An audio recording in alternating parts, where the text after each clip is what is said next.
Humanity in Deep Space would like to thank these organizations: Space 629, Space for Good, the Kentucky Science and Technology Corporation, the National Stem Cell Foundation, Baird Private Wealth Management, the Media Collaboratory, Kentucky Humanities, Higher Orbits, Visit Lex, Space Tango, 22 Solutions, and the Interstellar Foundation. Thank you so much.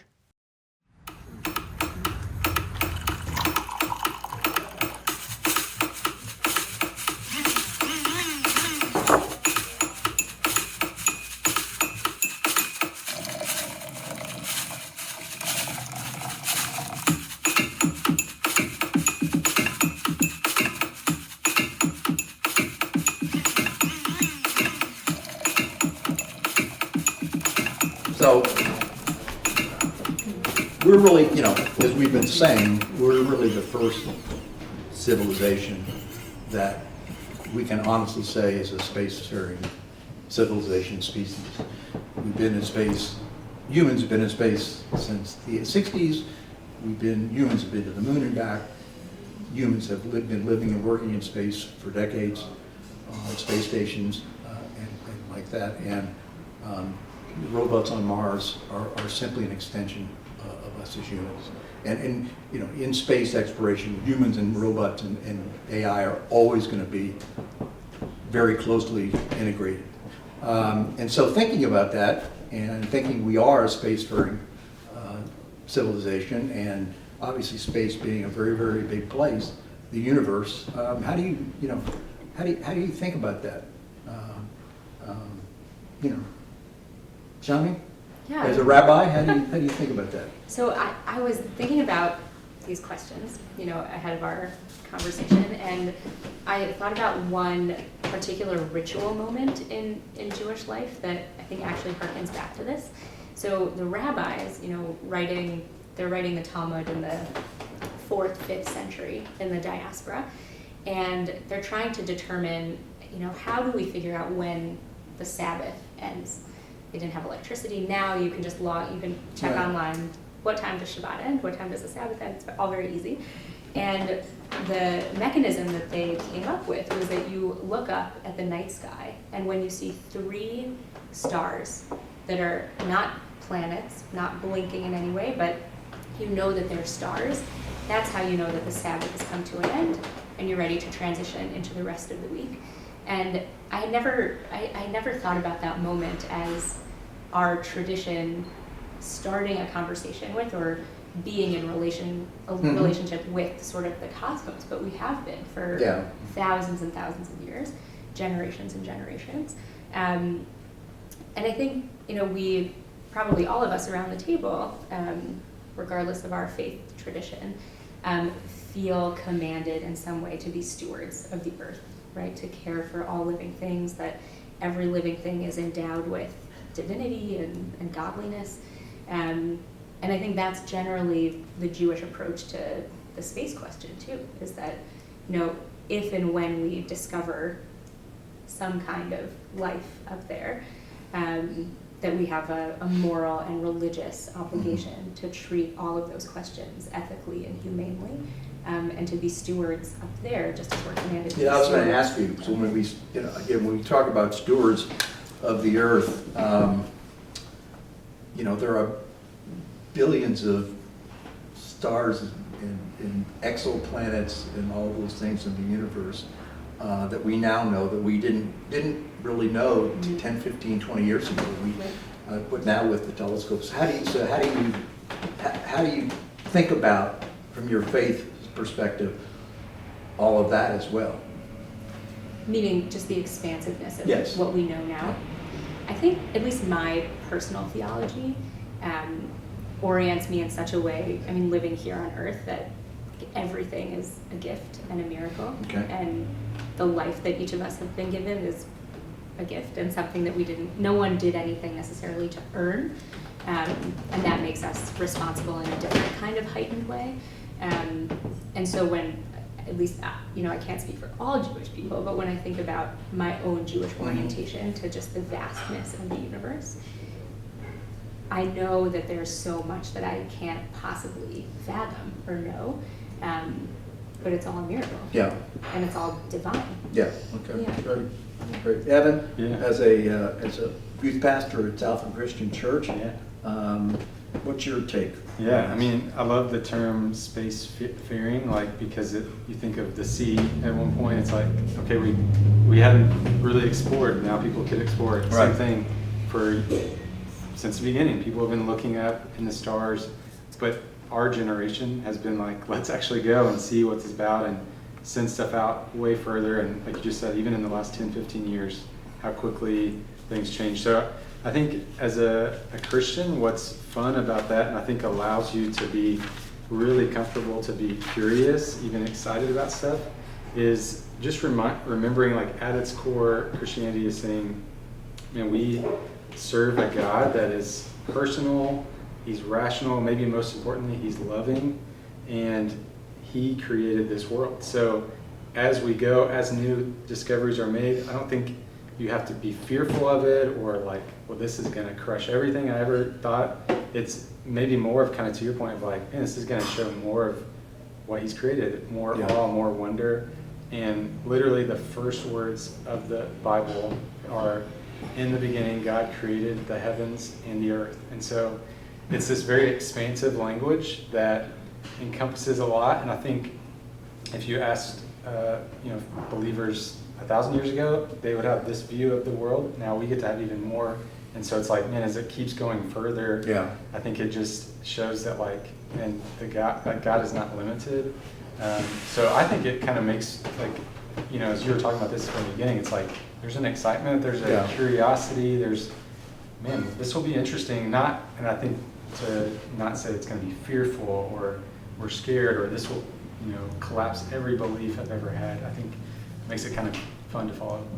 So Mahendra, as a follower of Jainism and also a microbiologist, you have kind of an interesting mix there. From the perspective of Jainism, which is a very, very interesting religion, which I've learned a lot from you. What's how do you take? What's your perspective, or the Jain perspective on this? Well, the Jain perspective here is that yes, when we have this world, we live here, and we not only we as humans, but there are so many other forms of life that is there. Now, life varies, we know it. We have animals, we have insects, we have Plants. other things. So we consider those having different senses. A life could be having only one sense, two sense, three, or like us, we have five senses. Mm-hmm. Now, that life is spread all over, whether it is air, whether it is water, whether it is earth, or other places. We do not know. We have not gone up yet and really say life is here. We are going there now because we have means to go. But if I look at from Jenny's point of view, they perceived it that this world which is there has been there forever. It is eternal. And so we have world where we live, and then we have a non-living world as well. So that's empty, for example, or there is vacuum. Mm-hmm. So we believe that in this world, which is very wide, but is still limited, but the one that is non-world, where we don't live, for example, that is an empty and that is infinite. We don't know because we have not been there. And nobody has tried to measure that, how long and like that. So we believe that there is life there, but since we have not encountered any life yet, we do not know what form of life would be there. But as you know, Jains give very high importance to life. All forms of life. All forms of life. We believe in non-violence, harming no life. Including insects and things of that nature. Any life. As a microbiologist, I would say even microorganisms. But unfortunately, I had to study microbiology And when you study, you want to study one single bacteria. And to study that, there should be no other life, no other cell, only one. And to study one, you have to remove the others. How do you remove? There are various ways. So of that was a doing it. conundrum you had to deal with. Yeah, so I had to deal with it. Yeah. But in order to gain the knowledge, to study in a specific area, I had to go and do that, if I can call it sin, in your terminology.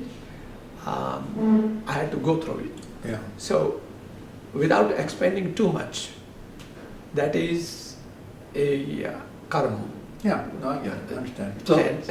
And that karma I had accumulated, bad, good, whatever, naturally killing anything is bad karma. And it goes and attaches with the soul that we have. Every one of us has. Every life has a soul. And it becomes impure. And our goal in Jainism is always to remove that bad part from the soul to make it pure. But anyway, going back to space, so we do not know whether we find a bacteria there or an extraterrestrial. Right. But what I was coming to is that we need to be very cautious when we go and look at the space, any other planet, for the life, because we have to deal with compassion.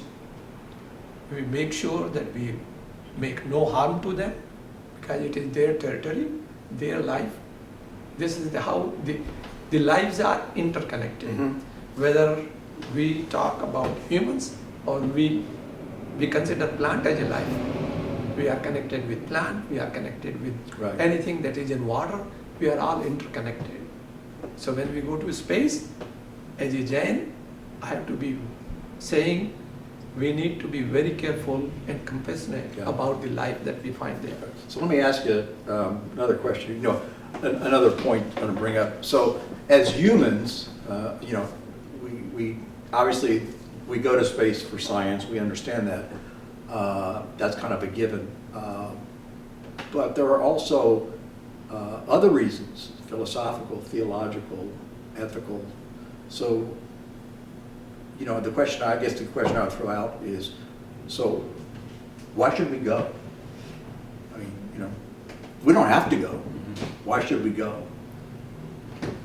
And what do we hope to accomplish by going? So, if I can say,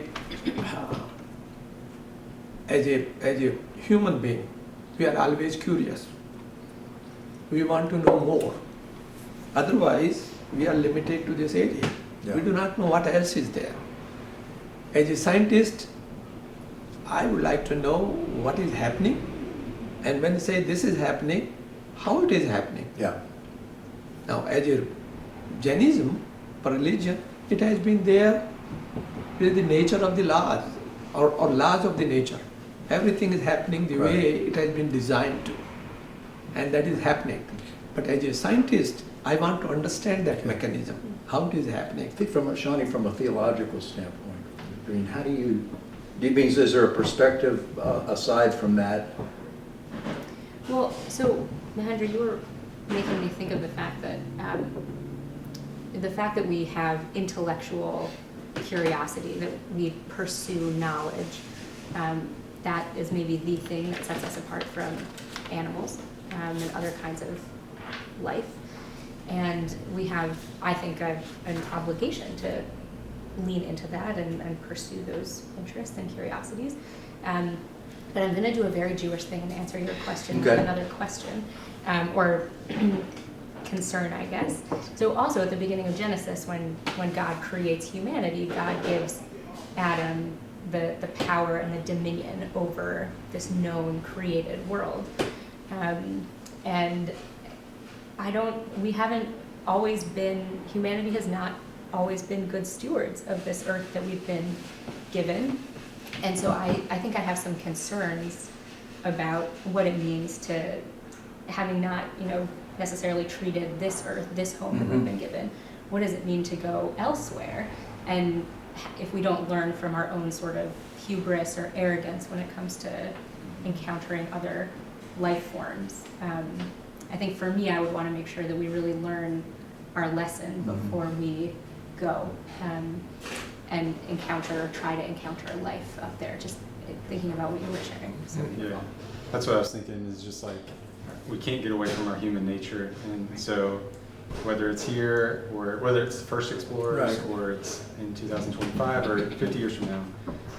And I think all of our faiths, it's talking about what's going on in the human heart and head and why we do what we do, use the word soul and all that stuff. And so I think, why would we go or explore? It's like, I think the curiosity and wanting to understand your world, that's a huge part of it.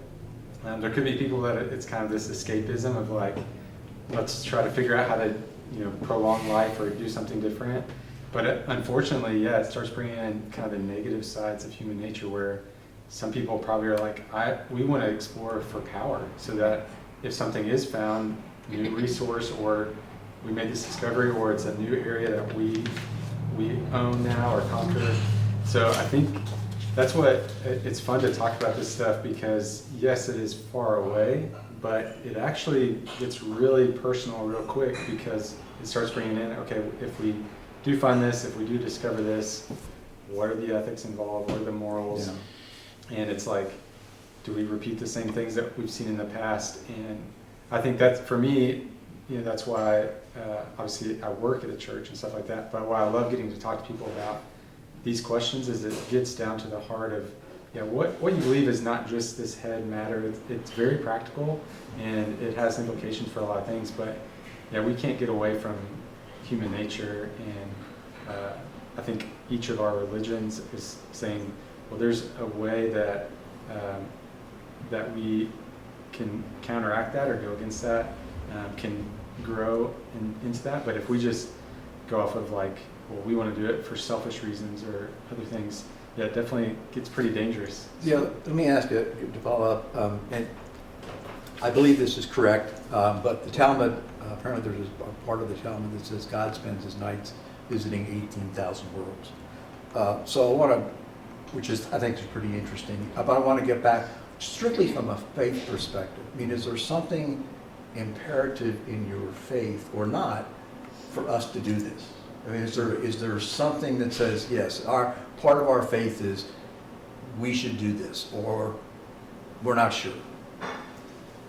I can answer, the Bible doesn't say anything about life on other planets. Like, you read through all of it, like it doesn't say anything. So I think the concern is life here and now. I do think there's a unique, it seems like when you read the Bible, that God is setting apart humanity, like a different status than other, living things, which maybe be a difference. And so there's something about that, and then it speaks to the human nature, and then speaks to God himself coming in the flesh as Jesus Christ, and making a way for us to have a right relationship. So all the Bible and Christianity is focused on life here and now. I think, kind of to the earlier point, it's saying like, if something was found outside of that. Hey, you want any more coffee? Anybody want some more coffee? I'm all good. Yeah, we're fine. Thank you. All right, Appreciate thank it. you all. Thanks. I think so. At its core, it's saying this is what this is about, but it leaves room for, like I said, God created the heavens and the earth. There's, I think, 7 different, you can call them creation psalms. So in the book of Psalms, that talk about even things that's like how big the world is that we don't even know. There's stuff in Isaiah that talks about that too. So it leaves room for that, but it doesn't seem like that's the focus. So I think as a Christian, it wouldn't be, I want to make my life's journey about trying to explore into all this at the expense of overlooking the relationships I have or family life here. And so I think, could someone be an astronaut, love Jesus, and want to explore the created world? I think absolutely. But it would be in a rightly ordered fashion of, there's still something really important about what's happening on our planet. But can you do that in a way that honors God, and by the discoveries you're seeing, there's more order than we ever thought. There's more creative, genius, and when it talks about these other planets or other stars, like it's pretty incredible. I think I think a lot of science discovery, whether it's out in space or it's microbiology, in my view, keeps showing more and more of like the created order and the creativity of a God. And so that would be my answer. I think you can rightfully explore, but it would be under the umbrella of life on this planet seems to be the emphasis. Yeah, I want to get to that just a second. Yeah. I mean, and I know that in Islam, they say all things in heaven and earth belong to Allah. So kind of what, kind of circling back. So we've got billions of planets, billions of galaxies. Maybe we live in an infinite universe. That's open for, there are no right answers here. So from your perspective in your faith, how does, is God, and it's part of Jainism, are those things all sacred like we think of on earth? So did God create all of that? And if so, you kind of hit on this. What are the implications of that? Yeah, I just want to add to something, Evan, that you shared, which is also an answer to your question. If it were the case, God forbid, that Earth became uninhabitable, I think Judaism would mandate us to seek life elsewhere, or seek, A home elsewhere. We hold to the principle of what's called pikuach nefesh, which means preserving a life, and that principle actually takes precedence over every other Jewish obligation or act of Jewish law. And I think in that sense, when we think about what's out there, I think it sounds very similar, Evan, to what you were sharing, that our focus in Judaism is on the here and now, and thinking about what it means to actually preserve life and preserve human dignity and the divine image in each of us, that we would be encouraged, if not obligated, to go elsewhere to find a home, which I think means that we have a responsibility to be thinking about what this future looks like for our communities. And it's interesting to think about, if that future does come to pass and we're, building faith communities in space, what does it look like to lead a synagogue on Mars? Or what does it look like to build Jewish schools or have Jewish community in a place that's so new and so foreign? It's not going to be comfortable. Yeah, really hot. Yeah.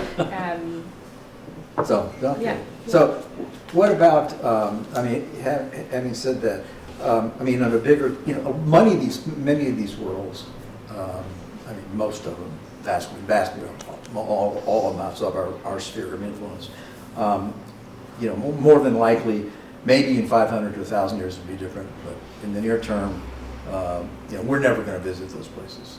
Maybe there's something that visits us, but we're not going to play. The closest exoplanet is I think, given present rocket propulsion technology, is about 110,000, years away if we were going to go. So, how does that affect you? How do you look at the fact that it's very possible we may never ever, as humans, ever actually be able to visit these places because they're just too far away unless something dramatic happens relative to technology. Yeah, I think it helps us get a little perspective of infinity or eternality, or how great God is, and it's like just a touch, because even what you said, it's like, ask someone 50 years ago, it was this wide. Ask someone this year, it's right. Good. And so is it ever expanding, or who knows how far away things are? I think it's more of like, man, that is mind blowing. Like, and then you go the opposite way, like we're saying, talk to a microbiologist, and they can blow your mind about what's happening right here around us. And so I think you go either direction, and you're amazed, and you're, literally mind blown. And so it's kind of like, and that's really interesting, and I think it's fun to talk about, but I think it points back to how great God is. And the verse I was going to share in the Bible, Isaiah 45:18, says something kind of interesting, because it seems like it's acknowledging that God created the heavens, but earth is unique. And so, like the verse literally says, thus says the Lord, who created the heavens, who formed the earth, and made it, like established it, made it to be inhabited. I am the Lord, and there is no other. So it seems like there's a uniqueness put to the earth.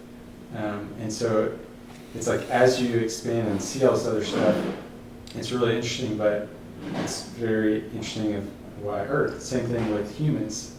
There's so much going on this planet, but there's something unique about humans. I think we can take that too far and make the world revolve around me and it's selfish thoughts. But I think that's what the Christian faith would acknowledge, that there's heavens, Right. but there's a unique. So from a faith standpoint,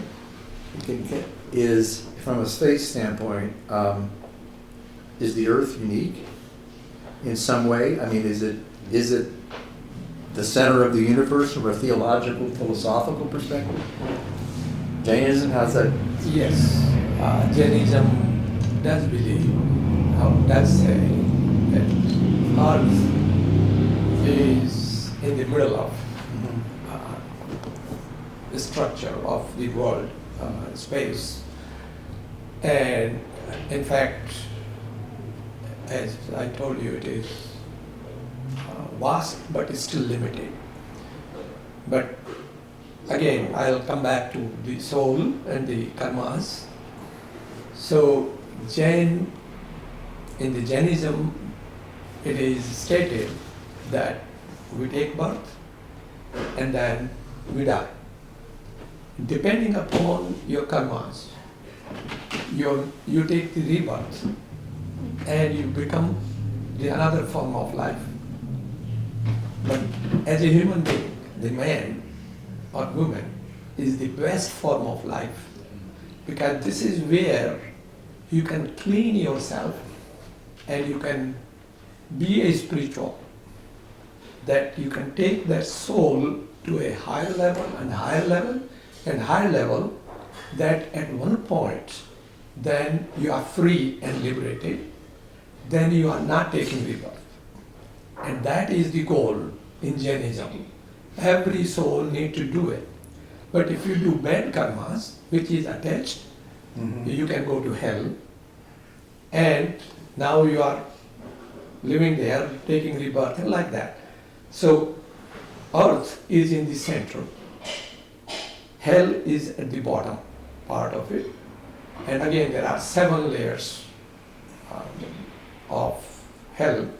So deeper you go, that means you have done so bad stuff here that you are being punished more and more and more.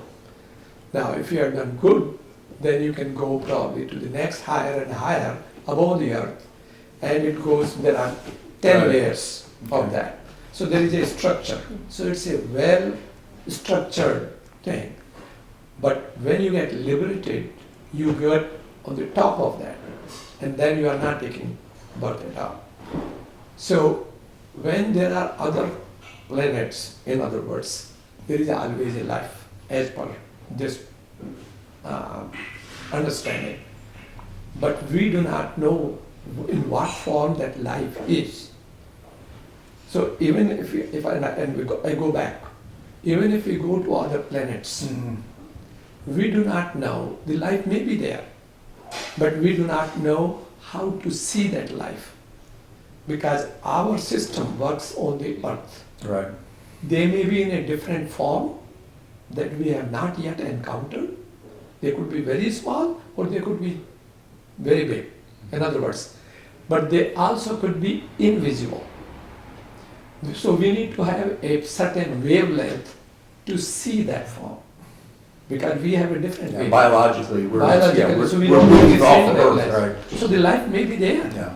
But let's go, we go to moon, we go to Mars, Yeah. we see there is nothing. But there may be life there. Yeah. We do not know. That's number one. But number two, coming back again to your question earlier, conditions on those planets are totally different. They are not like Earth. The temperature, the vacuumness. The environment is extreme, that even we cannot survive. There is no gravity, for example. Right. So we cannot survive. And for that means we really have to find life that can live in that kind of environment. Now, has it been there earlier? With a lot of radiation there, for example. Yeah. Too much radiation that we cannot live. So we can only tolerate, let's say, 5 GI radiation. But the radiation level there is very, very high. But there are bacteria, for example, extremophiles, that can tolerate high temperature, extreme conditions, very low temperature, high radiation, vacuum, high pressure, you name it. Now, we are studying those kinds of organisms here. We are getting the knowledge, but we still do not know what those conditions are there, up there. So if we go, we need, say there is nothing there, but the disservice that we can do, we are all contaminated. Right. We carry microorganisms with us all the time. We go there, can we infect, or what would I say? Can we contaminate that place and then come back if we are coming back?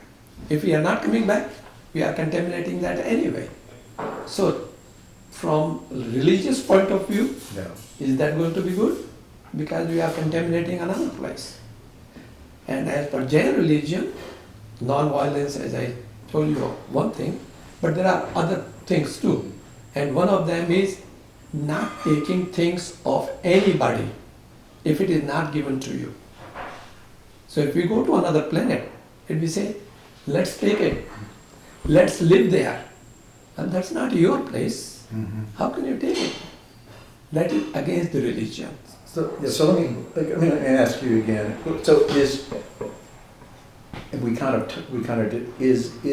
the from in terms of does Judaism, to the best that you certainly can talk about it,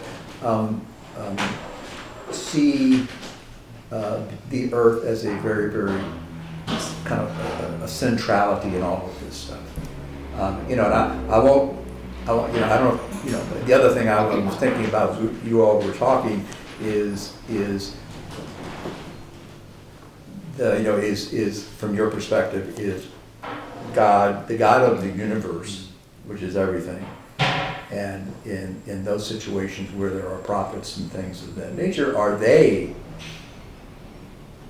part of, are their words, whatever they mean, in any other kind of extraterrestrial language or meaning you're saying, are they also relevant in some way? That's a good question. I think the answer is yes and no. I think just by virtue of God having placed human beings on earth, that makes earth unique, just like that verse in Isaiah says, that God sort of selected, maybe even to anthropomorphize a bit, handpicked the perfect planet that would be suitable for us. Okay, that's interesting. The right Yeah. conditions. So acknowledging that God made that choice to set us up for success in that sense, sort of biologically and physiologically speaking, I think speaks to the religious centrality of earth. And we also acknowledge, and this comes up in our liturgy, in the Psalms primarily, but like Evan said earlier, that we're one planet in a larger cosmos, and I don't think Judaism has there are no issues or great theological crises that arise out of acknowledging that we're part of a larger system. And I think there is something spiritually significant about our place here on earth. And then the question about the prophets, and maybe I'm misunderstanding your question, but I think what I'm understanding you to be asking is, will religious texts that human beings, study and learn and preach, here on Earth have. Yeah, in some way prevalence. applicable in some form beyond Earth. I don't know. Yeah, okay. I don't That's know. good. I mean, I don't either. I hope that when the time comes when we do, right, if we're discovering extraterrestrial life that are more akin to what we imagine as aliens, other humanoid-like beings that we might be in community with. I think I would, another caution that I would suggest and concern, I suppose, that I would be thinking about is, just like you said, they have their own life and their own ecosystem that they're living in, and I think I would be very cautious about, trying to bring earthly religion to the cosmos, not knowing anything about how they might conceive of God or spirituality. Okay. How How would you respond to that? Yeah, About well, taking our our religion teachings or- and exporting it to a species that we find in some distant world. If you guys know C.S. Lewis, he wrote a trilogy about this exact idea, and it basically was, hey, we find other life on there, but the twist was that they aren't fallen, like sinful in the same way that we are. So the thought it kind of humbles us in one way of like, we might find another species that hasn't rebelled against their creator in the same way that we have. We might learn a lot from them. And so with our text or our things of saying, hey, you need to do this to have a right relationship with your creator, might not apply to them. To open up a whole other can of worms, there could be a whole other way that God has chosen to relate to that, or has given them a sacred text or different things like that, or sent a savior. That opens up a whole nother can of worms, because it's like, when Jesus was his sacrifice once and for all, was it this cosmic thing? Because the chemistry of life, the basic chemistry of life is actually quite basic and simple, and it's available throughout the entire universe. And we're all stardust, and it came from a handful of elements. So that is, we know that science tells us that's all through the universe. Now, the form that it might take and how it combines could be very, very different. And maybe there is, if there is life or there isn't. But I think what you're all saying is true. And to what Mahendra said, there's no guarantee. First of all, there's no guarantee that if we came upon life that we would even recognize it. We have no idea that we would actually be able to. And it's the same thing when we talk about extraterrestrial life, and people say, well, we haven't encountered it yet. We don't. That's probably true, but we're not positive because we don't know whether we would understand it. I read a science fiction book recently. It was really interesting, where it talks about there's a crisis on Earth, and they send, it's obviously way in the future, they just send a crew off into interstellar space. They found another planet that has some of the same challenges, but they've solved it. And this person encounters an alien who is quite intelligent, that physically is nothing like us whatsoever, and in fact they have no eyes because their planet is completely dark, so they've evolved without eyes. So we can't even imagine that. But I think and what you're saying is true. Yeah, I think it's fun to imagine, and there's a million different ways to think of it, but I think the interesting part is that it actually should humble us, because I think when we're talking about how unique Earth is, it's really easy to puff up and be like, where we live is like the coolest place. We're number one. We're number one. God made us unique. And so if we went to find anywhere else, they're just looking at us like, how do you guys do it? I think what's fun about C.S. Lewis, or you take these other things, is we could find other life, and they could almost be looking at us of like, why do you all not love each other? Why do you kill each other? Like, we would never do something like that. So I think it's a fun thought experiment, but it should, again, it comes back to human nature. There should be a humbleness to it, that we're not the center of the universe, but I do think that God has said there is something very unique about humans and how he wants to relate to us, and this gets into with the Christian faith of why he would become a human. I mean, just as mind-blowing as that there might be other, places hundreds of billions of years away, how would the guy who made all that decide to become a created thing? That's mind-blowing in itself. So there's an interesting balance of like, we're interesting and unique, but we need to be humble, and it's not really And always. I'll throw this out, I know this is completely unanswerable, but, we're okay with that. Is it possible, Mahendra will answer. is it possible, is it possible? What about the idea that a supreme being, God of whatever particularly, has basically followed a similar pattern on other planets with other species? In other words, maybe it won't be human form, but is that completely unimaginable?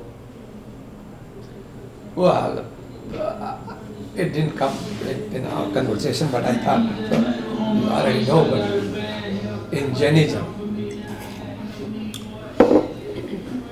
we don't believe that God is creating the world. Okay. It has been there forever. And we have been there forever. Now, do people in Jainism believe in Godness? Yes, we do.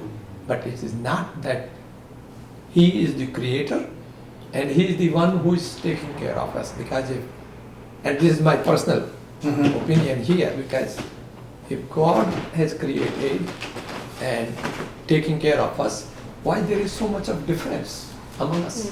Somebody is poor, somebody is sick, somebody is that, somebody. There is so much of variation. For God, everybody is equal. And I'm not telling you to change your mind, but it is oneself, the soul. We think we need to know who am I and how do I become better. So what you said, be humble. That is very important. Yeah, I told you agree. the Yeah, non-violence. I think that is, all three of you said that. Non-violence is and I not think just that's- the killing. But that's a even really key if message. I tell you something, it hurts your feeling. I have made that mistake. That means I should not really be telling you something that even hurts you. That also is non-violence. That's also a violence. Sorry. So we need to be humble all the time. And again, that is like a godness.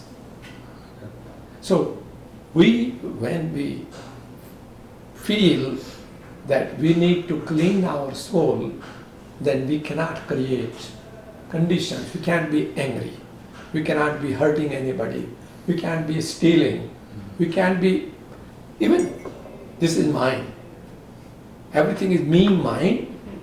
That means you have attachment. When there is attachment, I'll take your paper, I'll take this, because then it becomes mine. No. Only soul is yours. Rest everything is left here. When we die, nothing goes with us. Everything is here. But And I people are can't take money out? people are after money, after things, after everything.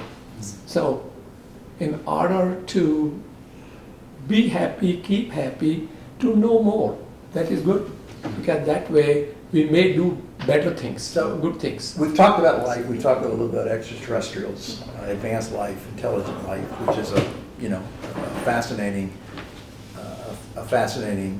topic as well. And again, because of the vastness of the universe, because of relativity, Einstein's relativity and speed of light and all that, it's not inconceivable that the universe could be filled with life and we would never ever know that. Yeah, I was thinking Yeah. just even on our own planet, you can go to the highest mountain, you can go to the deepest sea, Yeah. and you find life. Life. And so it's We like, still have to discover all the life on Earth. Just, yeah. And Mahendra knows that. You go to Yellowstone National Park, yeah, you find all sorts of life. yeah, it's wild. You find bacteria there in boiling water, Yeah. in boiling fountains. You find other creatures Yeah. that are floating there. And if I'm not mistaken, there are extremophiles that actually we know can survive in space. Yeah. Yeah, that have been, So let me I want to get back to something we talked about earlier and get a little bit different slant on it. So we talked about extraterrestrial life. To me, one of the big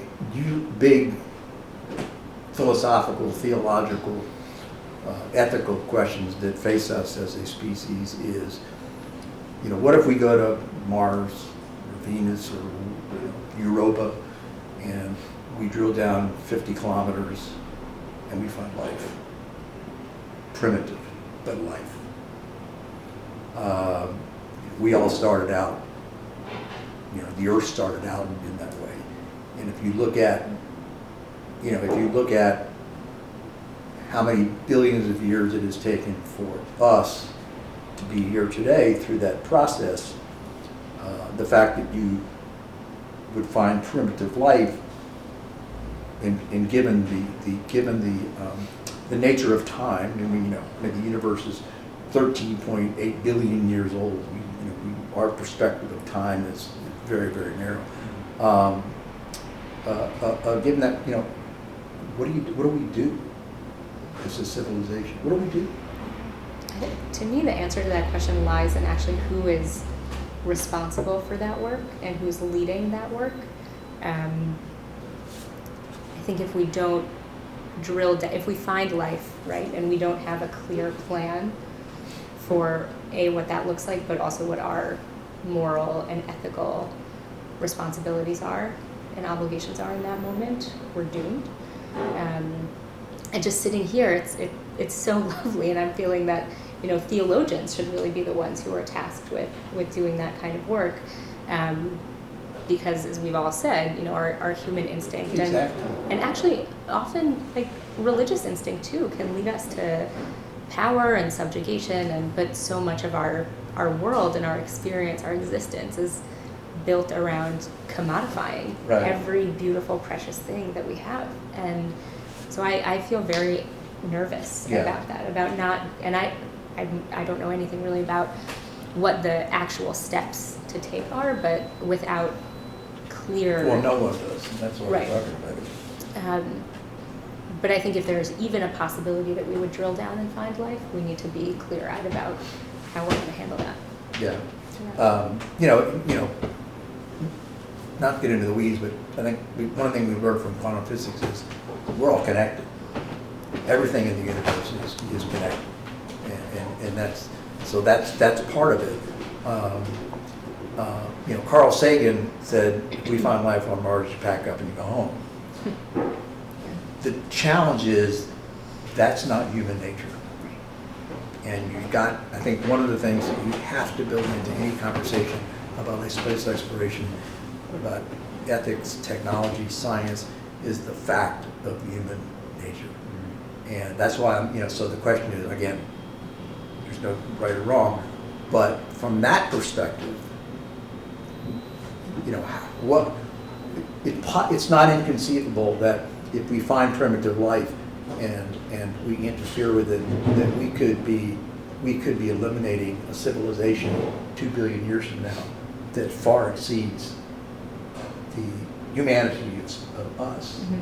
And there's no way of knowing. So this idea that, oh, well, it's primitive, we can, we just, we don't know that we have this.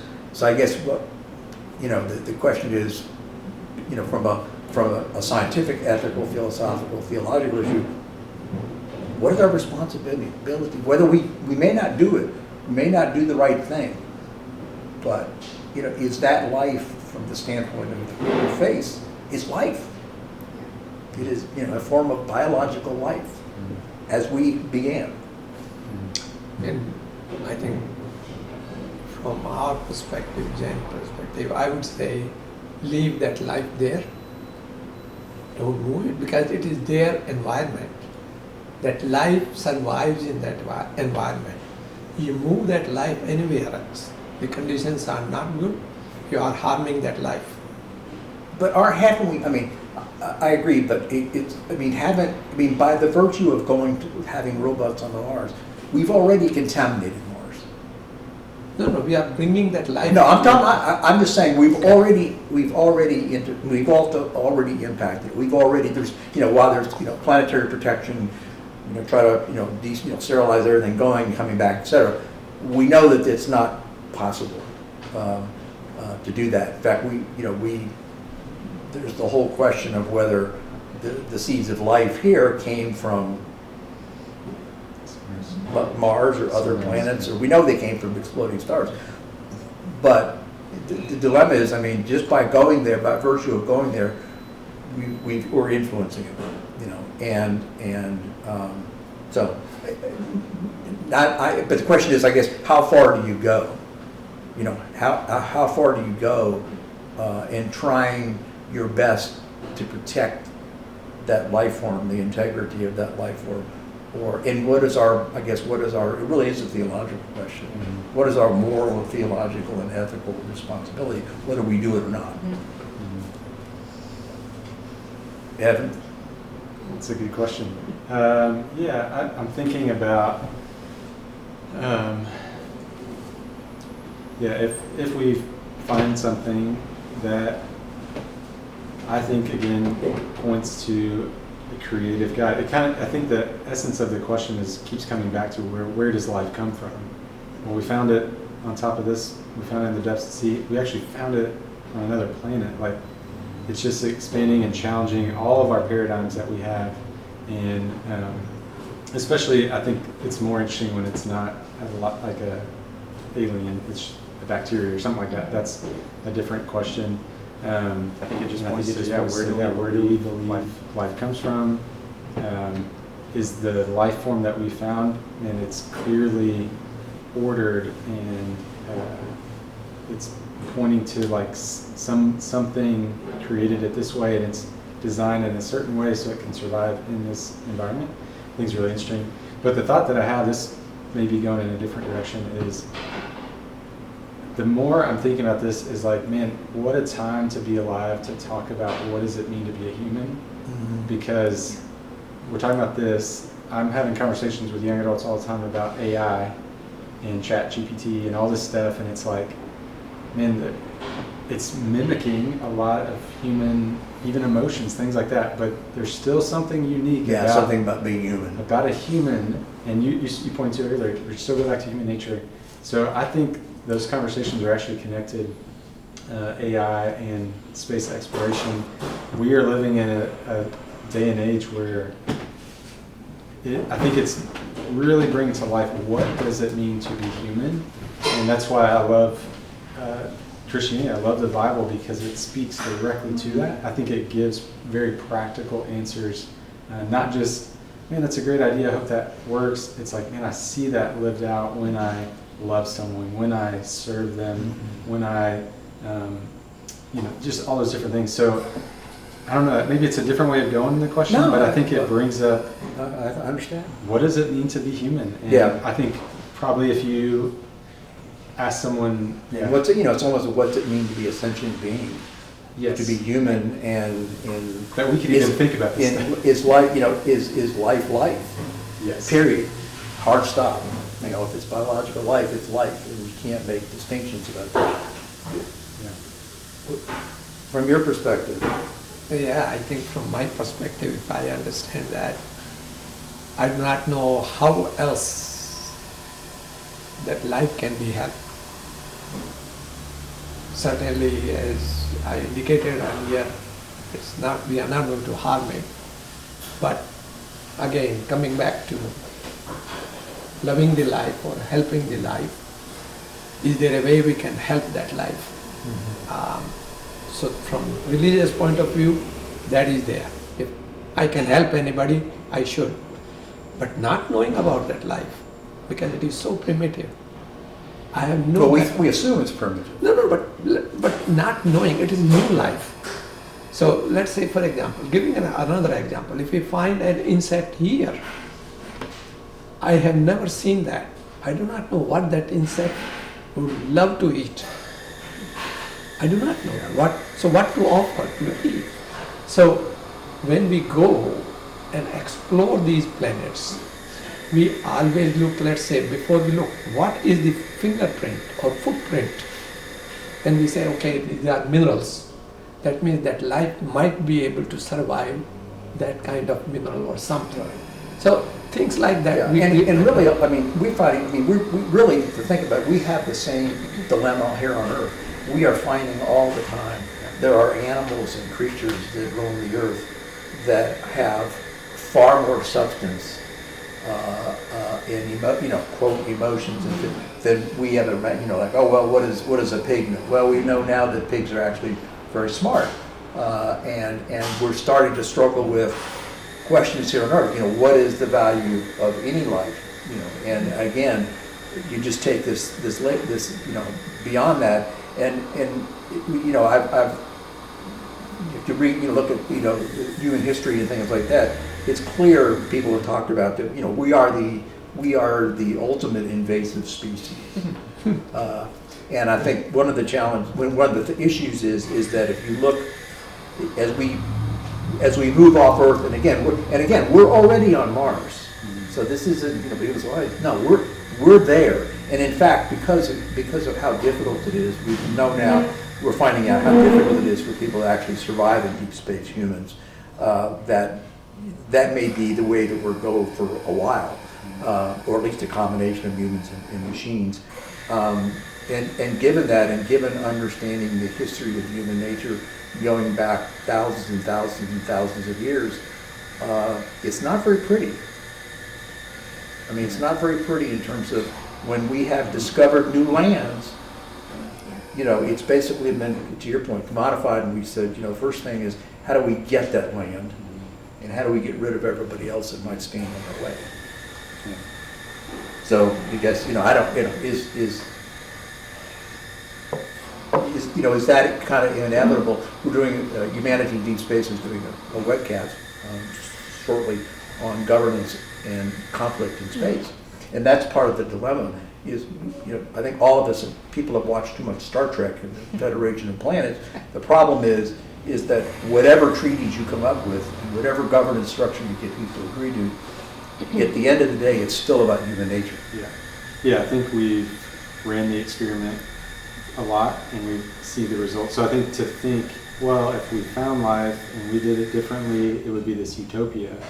I think we could rationally say, yeah, it's not. If we keep putting the same thing into the equation, we've seen it play out in different ways, in different areas of technology, in different parts of the world. So like, we've seen this experiment, and the common denominator is the human involved. And so, yeah, I think it would be not wise to think, yeah, we'll figure it out and do it better than we ever came. I think there's a lot of people who would think that. Who would say, no, we finally figured it out. I think we'd like to think that. I think, and it just points back to, but we do that even here when you get a group of friends together and you try to do something like there's conflict and there's stuff about it, and I said it earlier, that's why I love following Jesus, because he speaks to the practicality of life. It's I believe, a very lived out way of doing things, and it answers those questions of, how do you take ownership? Are you selfish? Or are you going to serve? Are you going to love? And I think it just challenges all that. So that's why these questions are fun, because it takes all that and it's like, let's actually think about it. Nobody knows. Yeah. Well, we obviously could. There's so much more we could be talking about on this, but just to continue that just a little bit. Is there in